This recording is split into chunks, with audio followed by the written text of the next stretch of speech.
आज अगर आप किसी से कहें कि ईरान और इजराइल कभी दोस्त थे, गहरे सैन्य साझेदार, व्यापारिक सहयोगी और खुफिया साझेदार थे, तो शायद कोई यकीन न करे। लेकिन यही सच्चाई है। 1979 की इस्लामी क्रांति से पहले ईरान के शाह मोहम्मद रजा पहलवी का ईरान और यहूदी राष्ट्र इजराइल मिलकर पूरे वेस्ट एशिया की राजनीतिक दिशा तय करते थे। आज की दुश्मनी से पहले का यह दोस्ती का दौर अब इतिहास में दफन हो चुका है, लेकिन आज हम इसे बाहर लाएंगे तथ्यों के साथ। 1948 में इजराइल बना। दुनिया के ज्यादातर मुस्लिम देशों ने विरोध किया, लेकिन रजा पहलवी शासित ईरान ने 1950 में चुपचाप उसे मान्यता जैसा दर्जा दे दिया। तेहरान में एक इजरायली मिशन खुला। नाम दूतावास नहीं था, लेकिन काम दूतावास जैसा ही होता था। दोनों देश पर्दे के पीछे दोस्ती कर रहे थे, क्योंकि दोनों देश अरब राष्ट्रवाद और सोवियत संघ से खतरा महसूस कर रहे थे, खासकर मिस्र के नासिर से। और इसी साझा डर ने दोनों देशों के बीच दोस्ती की नींव डाली।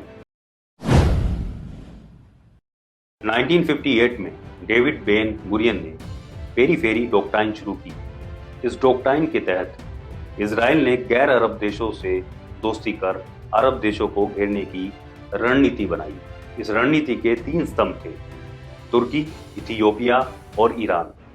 इजराइल की मोसाद, ईरान की सवाक और तुर्की की MIT खुफिया एजेंसी हर 6 महीने में एक सीक्रेट मीटिंग किया करती थी। इन मीटिंग का कोड नेम था ट्राइडेंट, यानी त्रिशूल।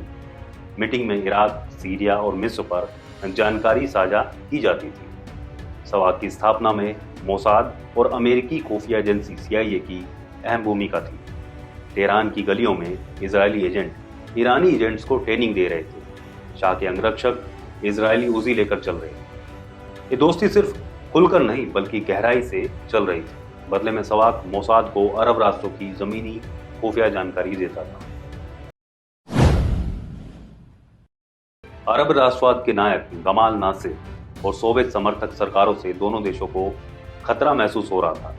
इसलिए इजराइल और ईरान एक दूसरे की खुफिया मदद करते थे।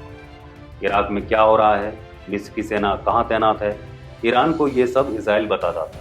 और बदले में इजराइल को मिलता था ईरान का तेल, पैसा और समर्थन।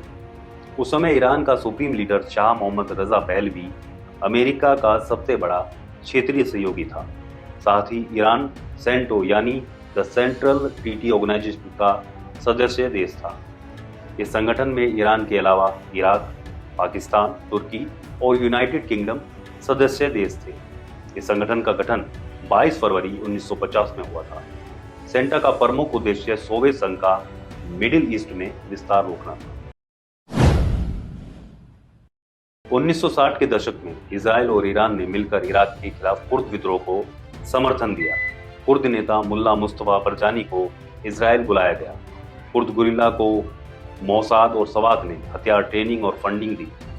इजराइल और ईरान के रास्ते हथियार, मेडिकल सपोर्ट और इंटेलिजेंस, सब कुछ कुर्द लड़ाकों को मिल रहा था। लेकिन 1975 में अचानक मोहम्मद रजा पहलवी ने समझौता रद्द कर दिया और कुर्द समर्थन रोक दिया।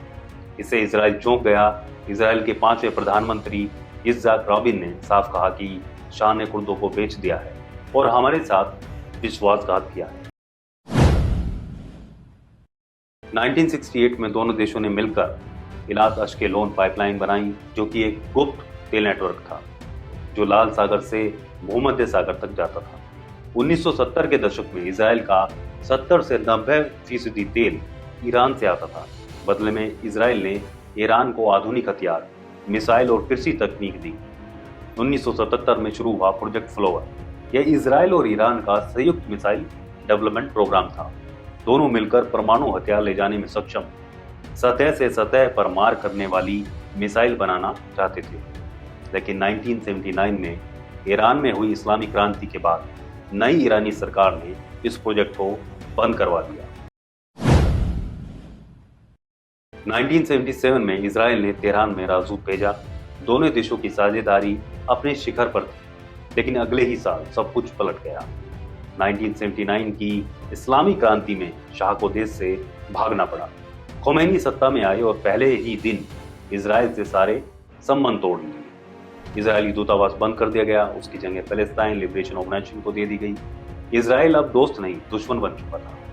अपने पहले ही दिन अयतुल्ला खुमैनी ने बयान दिया कि इजराइल इस्लाम का दुश्मन है।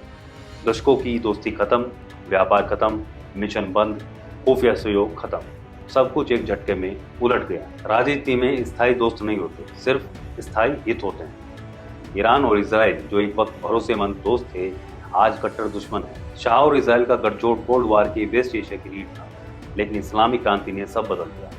और इतिहास गवाही देता है कि जिनकी दोस्ती जितनी गहरी होती है, उनकी दुश्मनी उतनी ही खतरनाक होती है। अगर आपको इतिहास से जुड़ी ये वीडियो पसंद आई हो तो पर्यटन न्यूज को सब्सक्राइब करें, लाइक करें और शेयर करना ना भूलें। मिलते हैं एक नई वीडियो में एक नए मुद्दे के साथ। तब तक के लिए जय हिंद, वंदे मातरम। अगर आप हमारे YouTube चैनल पर नए हैं तो इसे लाइक, सब्सक्राइब और शेयर करना मत भूलिएगा। साथ ही बेल आइकन को भी दबाएं ताकि आपको हमारी नई वीडियो की नोटिफिकेशन मिलती रहे।